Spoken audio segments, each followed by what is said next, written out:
নমস্কার, আপনাদের সকলকে স্বাগত জানাচ্ছি। বাংলায় এসআইআর নিয়ে নতুন গুরুত্বপূর্ণ তথ্য বেরিয়ে এসেছে। সমস্ত পশ্চিমবঙ্গবাসীদের জন্য সুপ্রিম কোর্ট থেকে এইমাত্র ঘোষণা বা জারি করে দিয়েছে যে কি কি কাগজ আপনাদের দেখাতে হবে। এই 11টি কাগজ আপনাদের অতি অবশ্যই রাখতে হবে বা প্রয়োজন মতো রেখে দিতে হবে তোমাদের যখন এসআইআর শুরু হবে পশ্চিমবাংলায়। এখন তোমরা জানো যে বিহারে কিন্তু এসআইআর চলছে, কাজ চলছে এবং পশ্চিমবঙ্গেও শুরু হবে। কবে থেকে শুরু হবে এটা কিন্তু কনফার্ম আপডেট আসেনি বা বলেনি। তো শুধুমাত্র এটা বলা হয়েছে যে পশ্চিমবাংলায়ও কিন্তু এসআইআর হবে, এটা কিন্তু কনফার্ম। আর এসআইআর এর ক্ষেত্রে সমস্ত পশ্চিমবাংলার বাসিন্দাদের জন্য নতুন কিন্তু আপডেট চলে এসেছে এবং তোমাদেরকে বলা হয়েছে যে কি কি ডকুমেন্টস বা কী কাগজ আপনাদের দেখাতে হবে। এবারে এই ভিডিওর মাধ্যমে সমস্ত কিছু তোমাদের সাথে তুলে ধরবে এবং তোমাদের জানানো হবে যাতে তোমরা যে সময় এসআইআর শুরু হবে বা চলবে তখন যাতে তোমাদের কোনো সমস্যা না হয় বা এই সমস্ত কাগজগুলো কিন্তু তোমরা খুব সহজভাবে কালেক্ট করে নিতে পারবে যাতে তোমাদের কোনো সমস্যা যাতে না হয়। তো ভিডিওটা একদম প্রথম থেকে শেষ পর্যন্ত বিনা স্কিপ করে তোমরা দেখতে থাকো। আর সমস্ত পশ্চিমবঙ্গবাসীদের জন্য দেরকে তোমরা শেয়ার করে দিও ভিডিওটা যাতে তাদেরও সমস্যা না হয়। চলো তোমাদেরকে জানাচ্ছি কি কি কাগজ তোমাদেরকে দেখাতে হবে, কি পদক্ষেপ নিতে হবে। বর্তমানে কিন্তু বিহারে দফায় দফায় এসআইআর এর কাজ চলছে এবং প্রচুর নাগরিকের ভোটার কার্ড থেকে নাম বাদ যাচ্ছে। এবারে সুপ্রিম কোর্ট নির্দেশিকা জারি করে দিয়েছে যে যেই সমস্ত নাগরিকের ভোটার কার্ড থেকে নাম বাদ যাচ্ছে তারা কিন্তু আবারও পুনরায় তাদের যে সমস্ত নথি বা ডকুমেন্টসগুলো হয় আর কি সেগুলো নিয়ে আবারও তোমরা যদি পুনরায় আবেদন করো তাদের আবারও চেকিং করা হবে এবং জানানো হবে যে তারা প্রকৃত তারা নাগরিকত্ব এটা প্রমাণ করে দেবে। নির্দেশিকা জারি করে দিয়েছে সুপ্রিম কোর্ট। তো এবারে পশ্চিমবাংলার ক্ষেত্রে বড় তথ্য যেটা আপনাদের বললাম ভিডিওর মাধ্যমে, এই তথ্যগুলো কিন্তু অবশ্যই তোমাদের জানতে হবে বা এই ডকুমেন্টসগুলো কিন্তু তোমাদের অবশ্যই জোগাড় করে নিতে হবে এসআইআর যখন শুরু হবে তখন যাতে না প্রবলেম হয়। বিহারে এসআইআর মামলায় সুপ্রিম কোর্ট জানিয়ে দিয়েছে যে যে সমস্ত নাগরিকদের নাম বাদ যাচ্ছে তারা আধার কার্ড ছাড়া আরও 11টি নথি বা কাগজ আপনাদের জমা দিতে হবে। তো এই 11টি নথি অবশ্যই আমাদের বাংলায়ও লাগবে।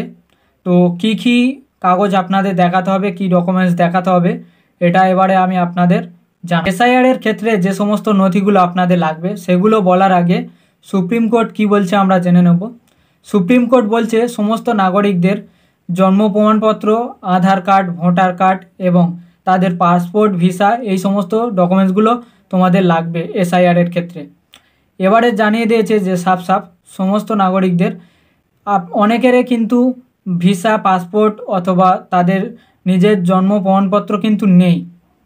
যেহেতু এই সমস্ত ডকুমেন্টস অনেকের ক্ষেত্রে নেই সেই জন্য সরাসরি জানিয়ে দিয়েছে যে এগুলো না থাকলেও হবে, তোমাদেরকে এবার কিন্তু একটা নথি অবশ্যই লাগবে, সেটা হলো আধার কার্ড বা ভোটার কার্ড।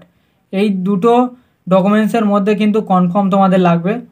এছাড়াও কিন্তু তোমাদের যে সমস্ত বেসিক ডকুমেন্টস হয় আর কি সেগুলো তো অবশ্যই লাগবে বা যদি কখনো প্রয়োজন পড়ে তারা কিন্তু অবশ্যই বলে দেবে বা জানিয়ে দেবে যখন তোমাদের পাড়ায় পাড়ায় ক্যাম্প বসবে। সো ওই ক্যাম্পে কিন্তু তোমাদেরকে এই ডকুমেন্টস বা নথিগুলো জোগাড় করে নিয়ে যেতে হবে বা সেখানে কিন্তু তোমাদের দিতে হবে, জমা দিতে হবে। তারা তারপরে চেকিং করে করে ছাড়বে আস্তে আস্তে। এবারে আমি তোমাদের বলবো যে সমস্ত ডকুমেন্টসগুলো লাগবে আর কি এসআইআর এর ক্ষেত্রে বাংলায় এসআইআর এর ক্ষেত্রে যে সমস্ত নথি বা কাগজগুলো তোমাদের লাগবে সেগুলো এবারে আমি তোমাদের বলবো। দেখুন, বাংলায় এসআইআর এর ক্ষেত্রে অফিসিয়ালিভাবে কোনো আপডেট আসেনি বা বলেনি যে সমস্ত নথিগুলো আপনাদের লাগবে। এর আগে আপনারা অনেক ভিডিওতে দেখেছেন বা আপনারা শুনেছেন যে এই নথি লাগবে বা ওই নথি লাগবে, এগুলো কিন্তু ফলস নথি।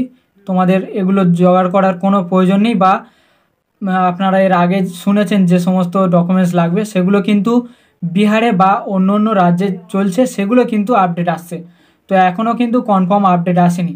তো আমি এই ভিডিওর মাধ্যমে কিন্তু বেসিক ডিটেলসে বলবো, তোমাদের যে সমস্ত নোট লাগবে, ডকুমেন্টস লাগবে, সেগুলো আমি তোমাদেরকে বলে দিচ্ছি যাতে তোমাদের প্রবলেম না হয় পরবর্তীতে।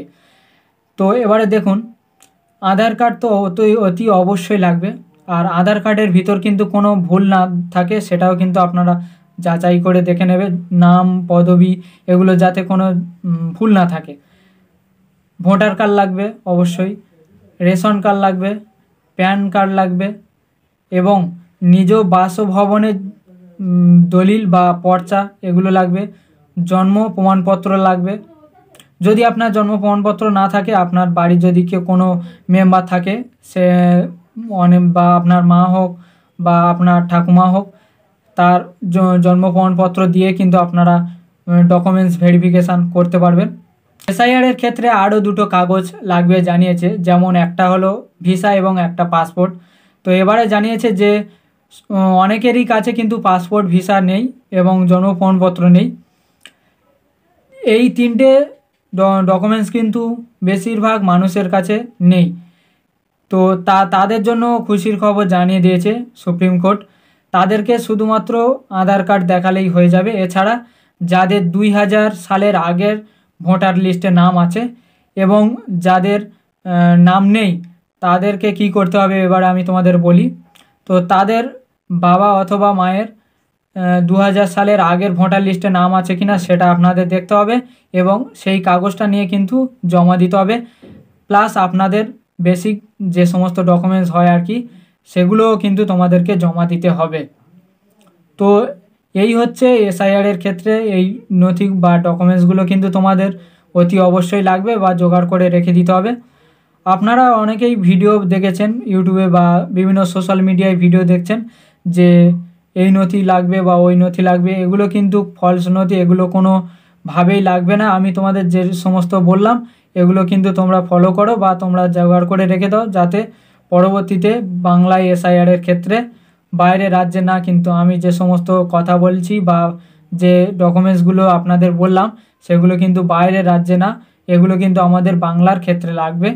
তো এগুলো অবশ্যই তোমরা জোগাড় করে রেখে দাও, তাতে পরবর্তীতে যখন তোমাদের পাড়ায় ক্যাম্প বসবে, যাচাই করা হবে, তখন কিন্তু তোমাদের কোনো সমস্যা বা চিন্তা করতে হবে না। তো আশা করি এই ভিডিওটার মাধ্যমে তোমাদের বাংলায় এসআইআর ক্ষেত্রে কী কাগজ লাগবে বা কী ডকুমেন্টস লাগবে তোমাদেরকে পুরো ফুললিভাবে জানিয়ে দিলাম। তো ভিডিওটা ভালো লাগলে লাইক করবে এবং এই রকমই ইনফরমেশান ভিডিও দেখার জন্য চ্যানেলটাকে সাবস্ক্রাইব করে দেবে। আর এই ভিডিওটা অতি অবশ্যই সবার কাছে শেয়ার করে দিও।